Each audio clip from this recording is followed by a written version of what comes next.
Hi, welcome to day 5. We are talking about stretching.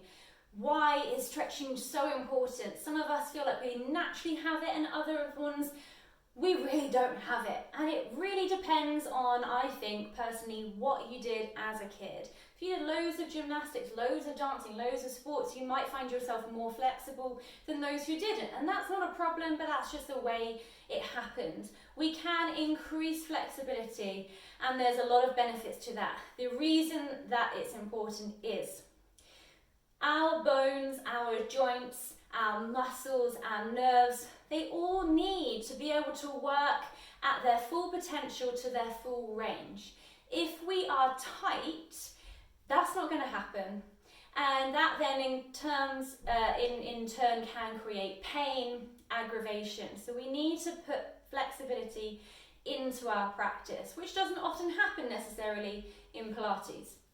Common areas of tightness: hamstrings, hip flexors and shoulders. So I'm just going to show you a few exercises you can do or stretches you can do today. Now there is 2 types of stretching. You have dynamic stretching, you have passive stretching. Dynamic stretching is when you're constantly moving to create flexibility. This is to create hamstring flexibility by kicking the leg forwards and backwards. It's great dynamic stretching for warming up before running. Passive stretching is what we do normally. You might think stretching, just lying on the floor, letting everything go, stretching it out. That's great to cool down once the muscles are warm. It can be dangerous if you do that straight away when the muscles are cold, because it can create little fibrous tears in the muscles. So we're going to do some dynamic stretching, we're going to do some passive stretching. So let's do the one I just showed you. From standing, feel free to use a wall or anything around you to prop yourself up for balance. Take yourself left hand against that furniture, standing into your left foot, right arm out to the side with your right leg, just kicking it forwards and backwards. Building up a little bit of momentum with this. Now as you kick that leg forwards, you want to be pulling the heel forwards and stretching that leg. So kicking with the heel, nice and long. 4, 3, 2, 1. Change it for the other side. Left arm out, kick the left leg forwards and backwards. Again, build up the size of it with momentum as it begins to get warmer. Kick with the heel, straightening the back of that knee. 4, 3, 2, 1. And let it go, shake it out. Let's go for front of the thigh quad stretch then. So you're going to take a step forward with your right foot, left foot is back behind you. See if you can come onto the ball of your toes, reaching the heel back. The more you can reach the heel back, the longer the leg is being pulled, the left hip is getting the stretch. You can then send your arms up towards the ceiling and then circle them round and down towards the floor. Then bring it back up to the ceiling and around and down to the floor. I'm using my right leg to kind of push the floor away and then bend into. Make sure every time you lift your arms up, you're lifting your pelvis up. And we'll go 2 more. Woo, find your balance. And 1 more. And then step yourself back with that front foot. Big step forward with your left foot. Reach the right heel back. Arms reaching forwards and up the ceiling. Circle them around and down. And up. And down. Pressing and releasing into that front foot. Down. I might even miss my balance. Last one.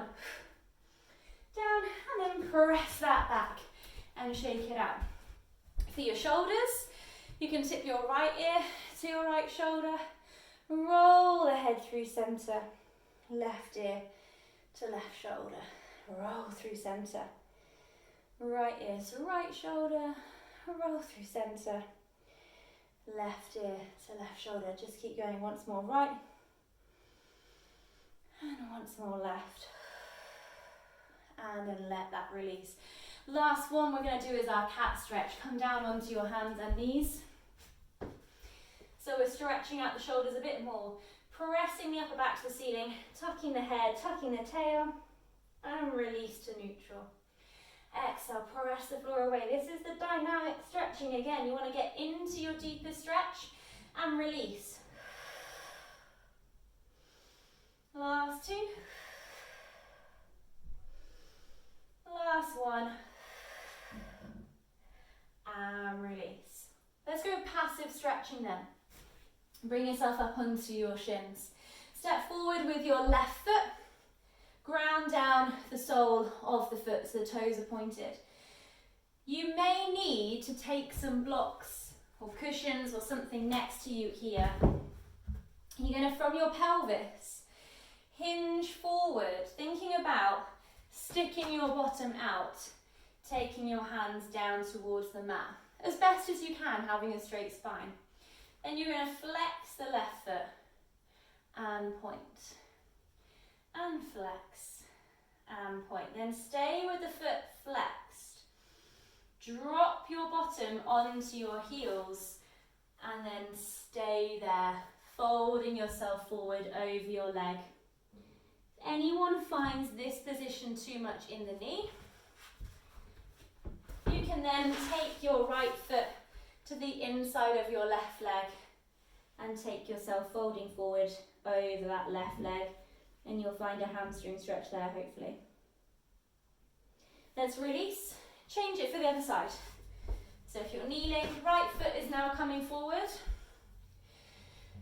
Folding forward in the hips, hands meeting the floor or your blocks. And again, just flex and point, just to kind of get the muscles used to that placement. And then stay with the flexed foot. Sit your bottom into your heels. Drop yourself over. And just be with it. Be patient with your body. It's not going to get there in a day. Breathe through it. Again, option 2 for those with bad knees. Sit on your bottom, left foot to your right knee, folding forwards. Roll yourself up. We're going to do one final passive stretch, which is to stretch out your QL muscle. It's a short, tight muscle in your backs. Lower backs especially can get very tight with it. You might want to sit on a block to lift the pelvis higher than the feet as you sit in your straddle. We're going to bring our left foot to the inside of our right thigh. Right hand, palm up on the inside of your right leg, left arm to the ceiling. Slide this right arm down the inside of your right leg, following over with that left hand into your side bend, and then looking up to the ceiling with your eyes. Holding it here.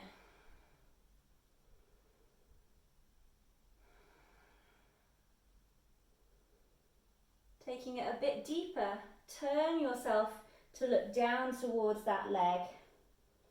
Always remember to drop the head and relax the head. You might find you get a hamstring stretch as well as your QL stretch.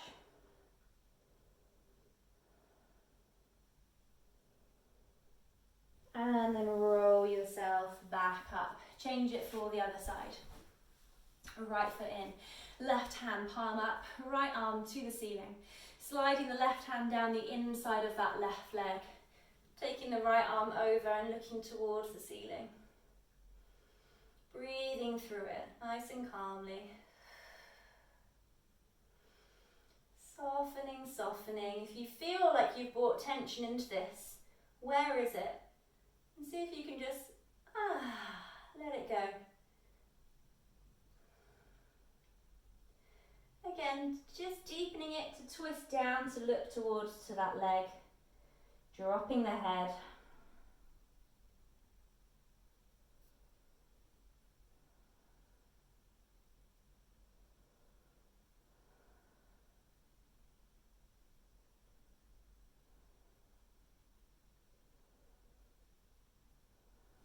And then roll yourselves up.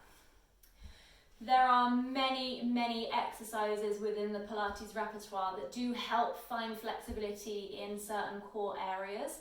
It does require dedication though, so if you get the chance to stretch daily, whether it's the dynamic version or the passive version more towards the end of the day, then do that. If you're sat on the sofa feeling a little bit of a niggle, get on the floor, play around, stretch it out and see if that helps. All right, see you again for day 6.